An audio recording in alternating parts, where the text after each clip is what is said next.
دورانیہ انسان کی زندگی میں پھر ریپیٹ ہوتا ہے جب وہ 15 سال یا 14 سال کی عمر میں بالغ ہوتا ہے، اور اس کے خون اس سے پہلے ہی میڈیکل بھی یہی کہتی ہے کہ خون کے اندر وہ گرمی، وہ جوش، وہ فراوانی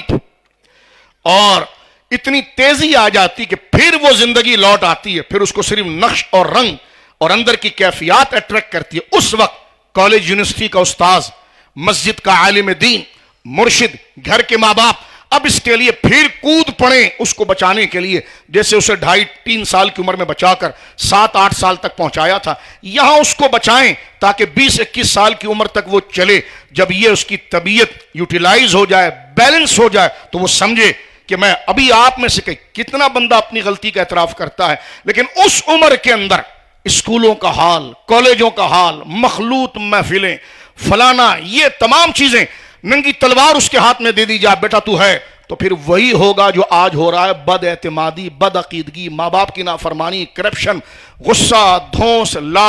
لا دینیت، الہاد، ایتھیسزم، یہ سارا جو پھیلا ہوا ہے۔ تو آپ جا کر اس زخم کو سلجھا رہے ہیں، پہلے وہاں سے سسٹم درست کیجئے، یہاں سے سلجھائیں گے دوسری جگہ زخم ہو جائے گا، دوسری سلجھائیں گے تیسری جگہ زخم ہو جائے گا۔ تو قرآن نے کہا کہ تم نے میرے سسٹم کو برباد کیا، کہ جو تم نئی نسل اور لوگوں کے سامنے بے حیائی کی چیزوں کو فروغ دیتے ہو۔ فرمایا لہم عذاب علیم، مرو گے تم بھی اور تمہارے لیے دردناک عذاب ہے، فی الدنیا والآخرہ، دنیا میں بھی ہے کہ تمہاری کوئی عزت ہی نہیں ہے، اور آخرت میں بھی ہے، واللہ یعلم وانتم لا تعلمون، اور اللہ اس حقیقت کو جانتا ہے تم اس حقیقت کو نہیں جانتے۔ میرے دوستو بزرگوں، یہ آیت نمبر 19 تھی جس میں اس معاشرے کو روکا گیا، اور اس کے نیچے مفسرین نے لکھا ہے کہ میڈیا یا پھیلاوا، کیونکہ جو پھیلاتے ہیں، جن کے ہاتھ میں سسٹم ہے، ان کے بارے میں قرآن نے 2 باتیں کی ہے۔ اس کا مخلاصہ یہ، ایک تو جھوٹی تہمت کسی کے بارے میں نہ پھیلائیں، تو ہماری ساری صحافت چلتی اس پر ہے، ٹو پر، بلیک میلنگ، بلڈنگ بنا رہے ہو، کاروبار کر رہے ہو، یہ کر رہے ہو، تو ایک چھوٹا سا کاغذ لے کر آپ کے پیچھے آ جائے گا اور بلیک میلنگ میں آپ پر چلائے گا۔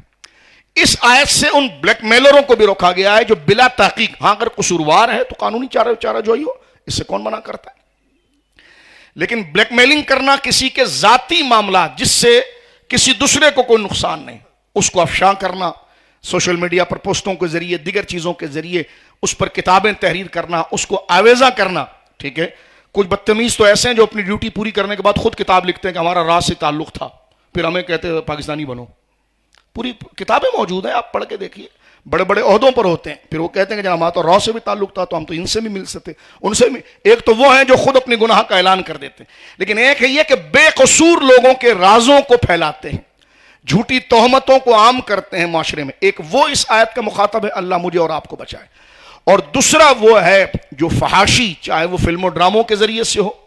چاہے وہ اشتہارات کے ذریعے سے ہو، چاہے وہ تعلیم میں ان چیزوں کو لانے کے ذریعے سے ہو۔ قرآن مجید فرقان حمید کی آیات ان تمام چیزوں کا احاطہ کرتی ہے جس کی شر سے میں نے اور آپ نے بچنا ہے۔ بالخصوص ہماری سوسائٹی کے اندر رسم و رواج، شادی بیاہ کے اندر باقاعدہ کہ ہمارے پاس یہ بھی ہے تو انڈین گانوں میں یہ بھی ہے، تو ڈانس کے لیے تو یہ بھی ہے، وہ بھی ہے، مسجد میں نکاح ہو گیا، مذہبی لوگ ہیں یا مذہب سے تو سب کا تعلق ہے، لیکن رسم و رواج سے کبھی نہیں لگتا کہ یہ مسلمانوں کی رسم و رواج ہے۔ جس دن یہ بے حیائی ہمارے رسم و رواج میں آتی ہے تو ہماری نمازوں کا ذائقہ اڑ جاتا ہے، ہماری عبادتیں ہٹ جاتی ہیں۔ جہاں رسم و رواج ہی سے پتہ چلے گا کہ ہمارے دل میں اللہ کا خوف کتنا ہے۔ انہوں نے کہا چلو یہ تو گانا بجانا تھا، ہم تھوڑا اسی چیز کو نئے طریقے سے لاتے ہیں، تو آج کل ہمارے وہاں پھر شادی بیاہ میں نائٹ قوالی شروع ہو گئی ہے۔ اس کو ذرا قوالی کا نام دے کر ایک مذہب کا نام دے دیا ہے، اور اس میں قوال نہ پتہ نہیں ہندو ہے، سنی ہے، شیعہ ہے، دہریہ ہے، کون ہے، اس کو کیا کرنا ہے، اس کو تو پیسے۔ اب وہ کیا کلام پڑھ رہا ہے، اور عورت اور مرد ایک ساتھ مخلوط بیٹھے ہوئے ہیں، الیاذ باللہ۔ یہ اس سے زیادہ قابل لائق مذمت ہے کہ قوالی کا لفظ، اب یہ قوالی جائز ہے کہ نہیں جائز ہے یہ ایک الگ بحث ہے، لیکن ہمارا ایک معاشرہ اس کو دین کے طور پر لیتا ہے، دین کے عنوان کے طور پر لیتا ہے۔ تو کہا دیکھو پھر شادی ہو رہی ہے تو ایسا کیوں نہ کریں، ایک دن نعت خوانی کر لیں، ٹھیک ہے، تاکہ وہ تقاضا، اب مولانا نے تقریر کر لی ہے تو کہیں شور نہ ہو جائے، تو ایک دن نعت خوانی کرتے ہیں، دوسرے دن چلو ڈانس پارٹی نہیں کر سکتے تو ایسا کرتے ہیں کسی فارم ہاؤس میں جا کر وہاں پر ہم جناب جو ہے وہ نائٹ قوالی کر لیتے ہیں، اور پھر اس میں جناب جو وہ تقاضا پورا کر لیتے ہیں، اور اس کے بعد پھر جو ہے ولیمہ ہوگا، اس میں پھر ایک نعت خواں صاحب کو بلا لیں گے، 2-3 نعت پڑھیں گے اور رونا دھونا کریں گے، اور مولانا آ کر دعا کر دیں گے، اور پھر بھی اللہ اللہ خیر صلی اللہ علیہ وسلم۔ تو یہ ہم اپنے آپ کو دھوکہ دے رہے ہیں۔ میرے دوستو بزرگوں، قرآن کی آیات ہمارے سامنے موجود ہیں۔ اللہ رب العالمین جل والا، ہم مسلمان ہیں تو ہمیں انہی عادات، انہی رویوں، انہی اخلاق کو اپنانے کی توفیق عطا فرمائے۔ ہم جس سیاسی جماعت میں ہوتے ہیں اس کی تعلیم، اس کا رنگ، اس کی ہدایات ہمارے نزدیک پیاری ہو جاتی ہے۔ یہ جب ہوتی ہے کہ جب ہمیں اس نظام سے محبت ہوتی ہے۔ نظام ہمارا سیاسی، ہم اتنے، اور میں کوئی اس کی نفی نہیں کر رہا، نہ اس پر کوئی طنز کر رہا ہوں، میں یہ کہہ رہا ہوں کہ بندہ جب سنجیدگی سے جس کو قبول کرتا ہے تو اس کی عادتیں خود ہی ایڈوپٹ کر لیتا ہے۔ جب میں کسی سیاسی جماعت میں ہوں تو پھر مجھے اس کا جھنڈا خود بخود اچھا لگتا ہے۔ جہاں سے ہمارے لیڈر منع کرتے ہیں وہ جگہوں سے خود مجھے نفرت ہو جاتی ہے، جہاں سے وہ خوش ہو جاتے ہیں میری طبیعت میں خود رغبت آ جاتی ہے، تو پتہ چلتا ہے میں نے دل سے قبول کیا۔ بس میرے لیے یہ ایک علامتی نشان ہے کہ ایسا ہم نے اللہ کو قبول کیا ہے، اور ایسا ہم نے اللہ کے رسول اور نظام کو قبول کیا ہے۔ اللہ رب العالمین جل والا میرے اور آپ کے حال پر رحم فرمائے۔ یہ تقریر میں نے آپ سے نہیں کی، خود سے کی ہے، اس لیے کہ قرآنی آیات کا مضمون ہر ایک کے لیے، ہم ایک بھائیوں کی طرح بیٹھے ہیں، جمعے کی توفیق اللہ نے دے دی ہے، تو یہاں پر بیٹھ کر جو کچھ وقت ہے تو ہم اپنے آپ کو بیدار کریں۔ میں نے پہلے عرض کیا تھا اختتام میں، یہ وہ آیات ہیں، اس مجمع میں کئی لوگ ہیں جن کو پتہ ہی نہیں ہے، تو ان کی نظر میں آ گئی کہ اچھا یہ ہے۔ آیت نمبر 19 میں یہ بات ہے، ہم گھر جائیں گے ضرور پڑھیں گے۔ سورہ بقرہ کی 177 پڑھیں گے، سورہ آل عمران کی 14 آیت پڑھیں گے، اور یہ 19 پڑھیں گے ہم سورہ نور کے 18۔ ٹھیک ہے، یہ تو وہ طبقہ تھا جس کو پتہ ہی نہیں ہے، اب پتہ چل گیا۔ ایک وہ ہے جس کو پتہ ہے لیکن بھول گیا، اسے یاد آ گیا۔ اور سب سے بڑا مجرم وہ ہے جس کو پتہ ہے اور یاد بھی ہے لیکن وہ آگے بڑھتا نہیں۔ تو اللہ کی توفیق سے یہ ہے کہ اس کو ہمت اور حیا تو ضرور آئے گی کہ یار کرنا تو یہ تھا اور کہیں اور چلا گیا، تو اللہ یہ شرم مجھے اور آپ کو عطا فرمائے اور اس تقاضے پر چلائے۔ میرے بھائی اگر کوئی ناراض ہوئے تو میں معذرت چاہتا ہوں، میں نے آپ سے تقریر کی نہیں، میں نے اپنے آپ سے کی ہے، اور آپ نے میری تقریر نہیں سنی ہے، آپ نے اپنے رب کا کلام سنا ہے۔ اللہ رب العالمین میرے اور آپ کے دل کو ایک دوسرے کی نفرت سے، بغاوت سے بچائے۔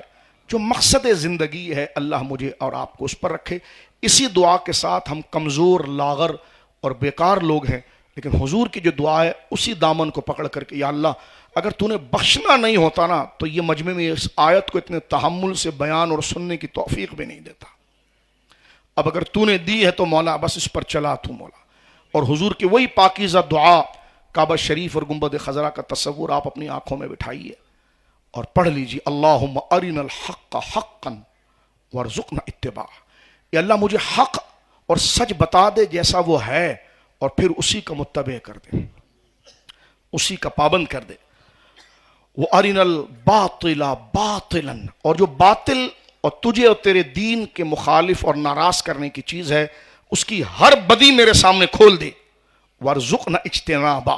اور اپنی خاص توفیق سے اے مالک کل، اے قادر مطلق، اے حی القیوم ذات، مجھے پھر اس میں مبتلا ہونے سے بچا لے۔ اللہم ارنا الحق حقا وارزقنا اتباعہ وارنا الباطل باطلا وارزقنا اجتنابہ۔ یا اللہ مجھے نہیں پتا میری کتنی سانسیں رہ گئی ہیں، میں سوؤں تو اٹھ جاؤں، یا اللہ مجھے اس کا علم نہیں ہے۔